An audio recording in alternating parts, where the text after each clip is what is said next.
Good morning everyone, you all are watching ISP simplified and इस video में मैं आपको बताने वाला हूँ कैसे आप पीसीएस प्लस यूपीएससी को इंटीग्रेटेड लेके चल सकते हो अपने साथ। ठीक है, सबसे पहले मैं आपको ये बता दूं, अगर आप बीपीएससी एस्पिरेंट हो तो आंसर राइटिंग की एक ग्रुप है हमारे पास, आप उसमें जुड़ सकते हो। उससे आपको एक ये बेनिफिट मिल जाएगा कि उससे हम लोग ऑल्टरनेट डे पे या फिर सिंगल डे पे एक एक क्वेश्चन करते चलेंगे, क्योंकि देखिए एग्जाम जो है वो 30 सितंबर को है बीपीएससी प्रीलिम्स की, ये 100% फिक्स है।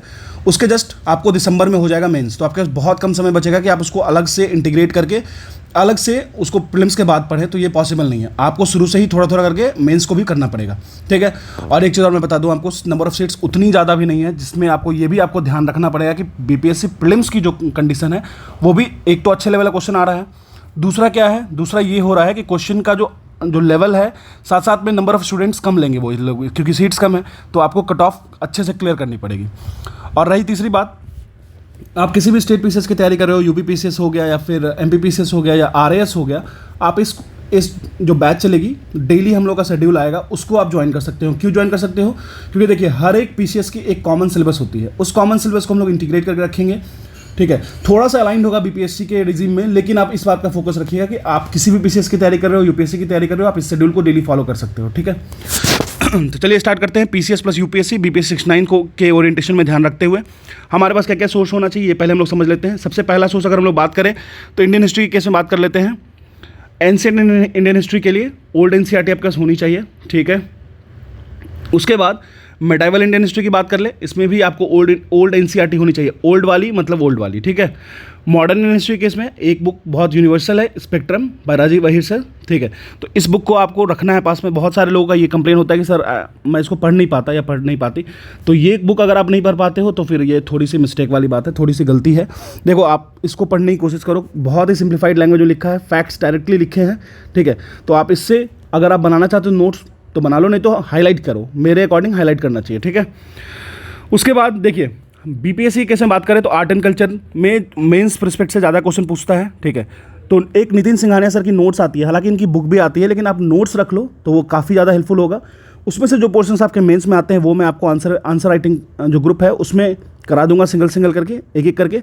जैसे मिथिला पेंटिंग हो गया, जैसे बहुत सारे पेंटिंग्स हो गए, मंजूषा पेंटिंग हो गया, और भी बहुत सारी चीज़ें हैं, तो आप उसको फॉलो करोगे और मेंस आंसर राइटिंग में आप इसको यूज कर सकते हो, art and culture Nitin Singhania notes जी की नोट्स को। ठीक है, अगर आप आरएएस की दे रहे हो, यूपी पीसीएस की दे रहे हो, तो आप इसकी बुक खरीद लेना, क्योंकि उसमें इससे क्वेश्चन डीप पूछता है। ठीक है, इंडियन पॉलिटी आपको पता होगा, यूनिवर्सल सोर्स एम लक्ष्मीकांत, और आपकी खुद की नोट्स अगर कोई बना रखे हो तो ठीक है, नहीं तो एम लक्ष्मीकांत पे अंडरलाइन करो और इसको बार बार पढ़ो। ठीक है, मैं आपको जो डेली सिलेबस दूंगा उसमें हर एक पॉइंट को इंसर्ट करूँगा टाइम वाइज, एकदम आपको घबराने की जरूरत नहीं होगी, लेकिन आपको उसको रिलीजियसली फॉलो करना पड़ेगा। ठीक है, चलिए उसके बाद इकॉनमी की बात कर लेते हैं। इकॉनमी की बात करें, बहुतों का ये बर्डन होता है। ठीक है, तो मृणाल पटेल सर की हैंड आउट आती है। ठीक है, आप अगर हैंड आउट यूज़ करो, नहीं तो आप इनकी लेक्चर्स देखो, ओल्ड लेक्चर भी अवेलेबल है यूट्यूब पे, वो भी यूज़ कर सकते हो, या फिर आप टेलीग्राम की सहारा की यूज़ कर सकते हो, टेलीग्राम पर भी आपको इनके लेक्चर्स मिल जाएंगे। एक काम करना, या फिर इनको बाई कर लो, क्योंकि ये बहुत ही क्वालिटेटिव लेक्चर है, बहुत ही ज़्यादा। अब आप एक चीज़ कर सकते हो कि इनके हैंड आउट्स को सारा नहीं पढ़ना है, सेलेक्टिव पढ़ना है। मैं आपको बताऊंगा क्या क्या पढ़ना है, कहाँ से कैसे पढ़ना है। ठीक है, तो अगर आप डेली शेड्यूल को फॉलो करोगे तो आपको इस डायरेक्शन में ओरिएंटेशन मिल जाएगा। ठीक है, तो मृणाल पटेल सर की हैंड आउट आपके पास होनी चाहिए। पीडीएफ है, अच्छी बात है, हार्ड कॉपी है तो और अच्छी बात है। ठीक है, लेकिन अगर मान लो आप इसकी लेक्चर्स नहीं ले पाते हो, उनकी लेक्चर नहीं ले पाते हो, तो आप यूट्यूब पर बस लिखना होगा, जैसे मान लो इन्फ्लेशन / मृणाल पटेल, इनकी एक पुरानी प्लेलिस्ट पड़ी है, जो स्टैटिक कोर होते हैं वो सेम टू सेम है, इकॉनमी में कुछ चेंज नहीं हुआ है। ठीक है, तो आप वहाँ से भी जाके इसको देख सकते हो, रेफर कर सकते हो। उसके साथ साथ इनका क्या होता है, करंट अपडेशन चलता है, ये करंट अपडेट करवाते हैं अपने ही यूट्यूब चैनल पे, मृणाल पटेल सर की जो यूट्यूब चैनल है उस पर करंट अपडेट कराते हैं, तो आप वहाँ से भी बेनिफिट ले सकते हो बहुत अच्छे तरीके से। और एक बुक रखना है आपको 11th की एनसीईआरटी, ये अपने पास ज़रूर रखना है, और ये इकॉनमी पोर्शन की चीज़ें थी। ठीक है, बहुत सारे लोग रमेश सिंह की बुक आती है, वो रख सकते हैं। हाँ रख सकते हैं, क्यों नहीं रखना। अगर आपको लगता है कि इससे मैं रेफरेंस ले लूँगा तो आप उसको रख के यूज कर सकते हो। जनरल साइंस की बात करें, देखिए दो तरह के स्टूडेंट होंगे, एक जिनका साइंस बैकग्राउंड है, एक जिनका साइंस बैकग्राउंड नहीं है। जिनका साइंस बैकग्राउंड नहीं है उनको मैं सजेस्ट करता हूँ कि 9th और 10th की एनसीईआरटी आप पढ़ो। ठीक है, 9th 10th की एनसीईआरटी पढ़ सकते हो। अगर आपको लगता है कि एनसीईआरटी बहुत ज़्यादा हो जा रहा है तो अभी काम करो, ल्यूसेंट की साइंस की बुक आती है अलग से, जनरल साइंस की ल्यूसेंट की अलग से बुक आती है, उसको अभी से फोकस देना शुरू करो। मैं शेड्यूल में डेली कुछ ना कुछ पोर्शंस को इंसर्ट करूँगा, आप उसको यूज़ कर सकते हो। ठीक है। उसके बाद इसके एमसीक्यूज प्रैक्टिस करने होंगे, कुछ एनसीईआरटी के लेवल के एमसीक्यू प्रैक्टिस करना होगा, वो मैं करा दूंगा आपको। कुछ आपको घटना चक्र लेवल की, पीसीएस लेवल की करना होगा, वो कर लेना। और साथ साथ में इसको ऐड करने के बाद आप एनसीईआरटी के कुछ क्वेश्चंस बैंक आने लगे हैं आजकल, उसको यूज कर सकते हो। ठीक है। फिर हम लोग बात करेंगे करंट अफेयर्स की। देखिए करंट अफेयर्स में आपको डेली अपडेट रखना होगा। आप जहाँ से भी यूज़ करते हो, जीके टुडे एक डालते हैं डेली फ्री में, आप उसको देख सकते हो डेली के लिए। वन लाइनर्स आपको डेली कहीं ना कहीं यूट्यूब से आपको अपडेट करना है। साथ साथ में विज़न की मंथली पढ़नी है या फिर पीटी 365 पढ़नी है। हिंदी इंग्लिश दोनों में आता है, इसलिए घबराने की बात नहीं है। अगर आप मंथली पढ़ने में सक्षम नहीं हो पा रहे हो, मेरे अकॉर्डिंग तो आपको पढ़ना चाहिए, क्योंकि आपको मेंस लिखना है। सिर्फ प्रीलिम्स का क्वालिफाई करना आपका वो नहीं होना चाहिए, एम नहीं होना चाहिए, आपको मेंस लिखना है। तो आपको विजन आइज की मंथली मैगजीन पढ़नी चाहिए। ठीक है। मैं आपको मंथ वाइज सेगमेंट करके बता दूंगा, इसकी पॉलिटी आज पढ़नी है, इसकी इकॉनमी आज पढ़नी है, इसकी इन्वायरमेंट सेक्शन आज पढ़नी है, और वही बताऊंगा जो आपको एकदम मस्ट होगा। ठीक है। Even I will mention the topics also. उसके बाद या फिर आप, अगर आपसे ये नहीं होता तो पीटी 365 जो रिसेंट यूपीएससी एग्जाम होती है उसके आसपास निकालते हैं, वो आप पढ़ सकते हो। ठीक है। हालांकि उसमें आगे की मंथ्स की अपडेट नहीं मिलेगी, लेकिन हाँ पीटी 365 क्या होता है, वो कंसाइज वे में लिख देते हैं सारे के सारे मीन्स मंथली मैगजीन को। ठीक है। तो आप इसको भी यूज कर सकते हो। अगर आप विजनाइज की मंथली पढ़ते हो तो ना आपको पीटी पढ़ना पड़ेगा, ना आपको मेंस 365 पढ़ना पड़ेगा। क्लियर है। तो आपको विजन आईएएस मंथली पे फोकस करना होगा। अगर आप हिंदी मीडियम के हो और आपको नहीं लग रहा है कि आप विजन आईएएस पढ़ना चाहते हो, तो आप एक काम करो, प्रतियोगिता दर्पण की मंथली मैगजीन आती है वो पढ़ना। लेकिन हाँ मंथली पढ़ना, जिससे आपकी GS2 करंट अफेयर वाले सेगमेंट काफ़ी अच्छे हो जाएंगे, और ये होना भी चाहिए। ये नहीं कि बस ऊपर ऊपर से पढ़ के जा रहे हैं, फिर एक क्वेश्चन पूछ दिया तो फिर आपको लगने लगा यार ये कहाँ से पूछ दिया, कहीं से नहीं पूछा है। आप अगर तमीज़ से सोचोगे तो आपके आसपास की चीज़ों से ही पूछ रहा है, लेकिन आप उस तक पहुँच नहीं पा रहे हो। ठीक है। चलिए, जैसे एक क्वेश्चन पूछा था, एक है LS कॉलेज। ठीक है। वहाँ पे एक यूनेस्को हेरिटेज साइट पे कुछ दे रखा था क्वेश्चन। ठीक है। वो एक फेक न्यूज़ था, लेकिन नॉर्मली आप एडिटोरिया या फिर स्पीडी ये सब पढ़ के जाओगे ना, तो आपको लग जाएगा ये तो सही है, क्योंकि हर बुक में, वन लाइनर बुक में वो डाल रखे थे। ठीक है।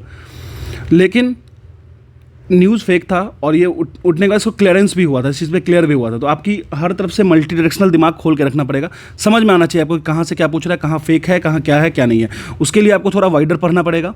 मैं डीपर नहीं कह रहा हूँ, वाइडर पढ़ना पड़ेगा, मतलब आप जितना ज़्यादा कवर कर सको करो। उसके बाद हम ज्योग्राफी की बात कर लेते हैं। ज्योग्राफी के लिए देखिए, ज्योग्राफी के लिए आप क्या कर सकते हो। देखिए ज्योग्राफी के लिए सबसे पहले 11th और 12th की एनसीईआरटी आती है, दो बुक दोनों की आएगी, टोटल 4 बुक होती है। ये याद रखिएगा, दो बुक दोनों की आती है, टोटल 4 बुक आती है। ये बुक आपको मैं शेड्यूल के थ्रू कंप्लीट कराऊंगा। जो प्रायोरिटाइज टॉपिक्स होंगे, जो प्रायोरिटी होंगे, उसको पहले कराऊंगा। ठीक है। उसके बाद आपको अगर मान लो किसी टॉपिक में दिक्कत आ रही है पढ़ने में, तो आप गुरजार सर की यूट्यूब चैनल पर फ्री लेक्चर्स मिले हुए हैं, वहाँ जाना, आप बस उस टॉपिक लिखना। जैसे मान लो कि क्लाइमेटोलॉजी / सुदर्शन गुर्जर, आपको बहुत ही उम्दा क्वालिटी की लेक्चर्स मिल जाएगी, वहीं पे याद भी करवा देते हैं सर। ठीक है। उसके बाद मैं आपको बताता हूँ, फिर हम लोग चलते हैं इंटरनेशनल एडिशन वाले पार्ट पे। देखिए अगर आप किसी भी पीसीएस या यूपीएससी एग्जाम दे रहे हो और आईआर पार्ट छोड़ के जा रहे हो, तो आप गलती बहुत बड़ा करोगे। ठीक है। आईआर पार्ट में देखिए मेरे अकॉर्डिंग आपको किसी सोर्स की, किसी नोट्स की, किसी बुक की जरूरत नहीं पड़ेगी।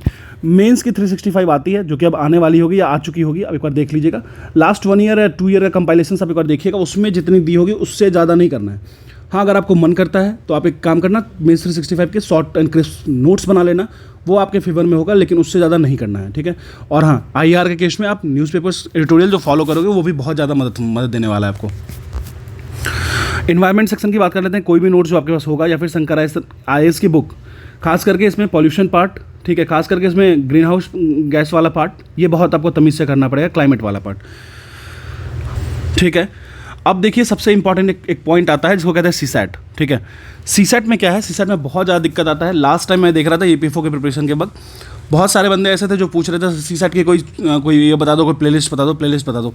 देखो आपके पास एक नोट्स होनी चाहिए सीसैट की, आप जहाँ से करो, जैसे करो। यूट्यूब के कितने सारे टीचर फ्री में पढ़ा रखे हैं, छोटे छोटे लेक्चर्स उठाओ, उनकी नोट्स बना के रखो। लास्ट टाइम में सीसैट आपकी तैयार नहीं हो पाएगी, इस बात का आपको खास ख्याल रखना है। ठीक है। किसी भी स्टेट पीसीएस की एग्जाम दे रहे हो, कहीं भी यूपीएससी दे रहे हो, आपको अगर लगता है कि लास्ट वन मंथ में कर लोगे, 15 डेज में कर लोगे, तो ये बहुत नेक्स्ट इम्पॉसिबल है। कर भी लोगे तो क्वेश्चन अगर 12 पूछते हैं तो आप 6-7 क्वेश्चन करके आओगे, उसके बाद आपकी हैंड ग्रिप नहीं बैठी रहेगी, आप उसके बाद बार बार गलती करोगे। ठीक है। तो ये होना चाहिए। अगर आपने नोट्स तैयार कर लिया 10 दिन लगा के, 8 दिन लगा के, फिर एसएससी सीजीएल टियर 2 की क्वेश्चंस कीजिएगा, रैंडम क्वेश्चंस कीजिएगा, डेली 5-6 कर लीजिएगा, जो कि मैं अपने जो भी हमारी शेड्यूल चलने वाली है उसमें डालूंगा। ठीक है। शेड्यूल हम लोग आज से ही स्टार्ट करने वाले हैं। ठीक है। प्लस पीसीएस के पीवाईक्यूज कर लीजिएगा और यूपीएससी के पीवाईक्यूज कर लीजिएगा, इतना मोर देन सफिशिएंट होगा। लेकिन हाँ आपको अपनी नोट्स खुद से तैयार करनी पड़ेगी। कंसेप्ट के लिए मैंने ऑलरेडी बताया कि आप कोई भी यूट्यूब चैनल यूज़ कर सकते हो।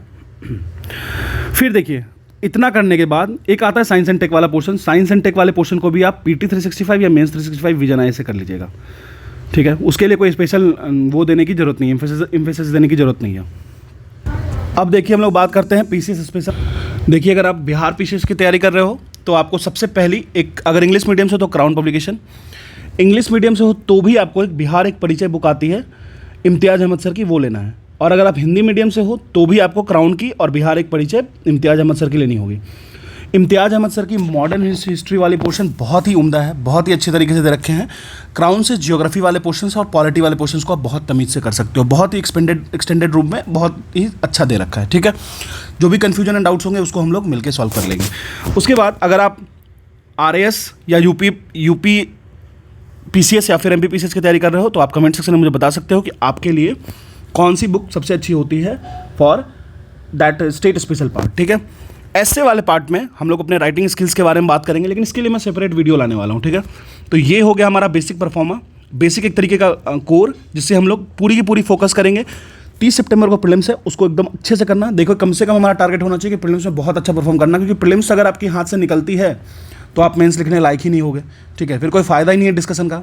तो प्रीलिम्स तो करना ही करना है, साथ में मेंस की थोड़ी सी, बहुत ज़्यादा नहीं। मेंस आंसर राइटिंग ग्रुप बना हुआ है, उसको ज्वाइन कीजिए अगर आप BPSC से हैं खास करके।